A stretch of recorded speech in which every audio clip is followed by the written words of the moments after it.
never feel alone. You cannot feel alone when there's nothing to be separate from. Every leaf is your friend. And I've always like, you could say that, like, sure, haha, every leaf is your friend. But like, no, seriously, I dap them up. I give them little high fives when I'm walking, and it's great.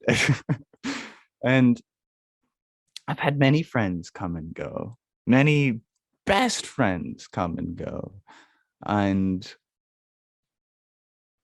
and sometimes there is a bit of heartbreak, of course, as part of the human experience.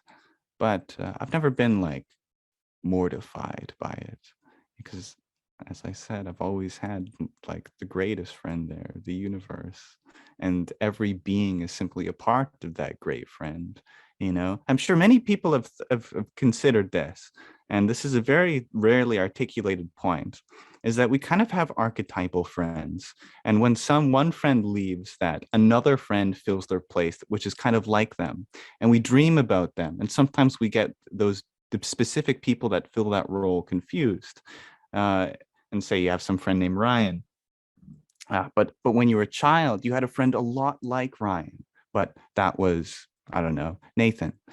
And in your dreams, you often get confused between Nathan and Ryan because they're kind of the same person, but just at different parts in your life, different places of the world. And that's kind of how I felt with specific people in my life. It's like, oh, Nathan's no longer my friend. That's fine because the Nathan Ryan archetypal friend will always be fulfilled, and someone else will fill that. So that's what I have to say.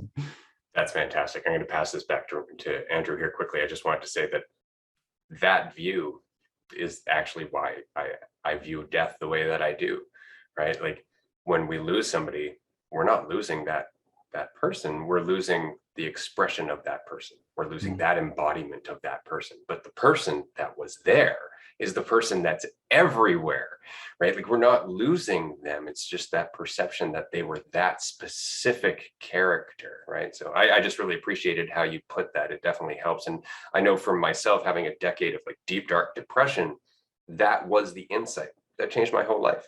That, yeah, I was alone in that I was one, in that it was unity, right? It's not loneliness at that point. It changes tone entirely.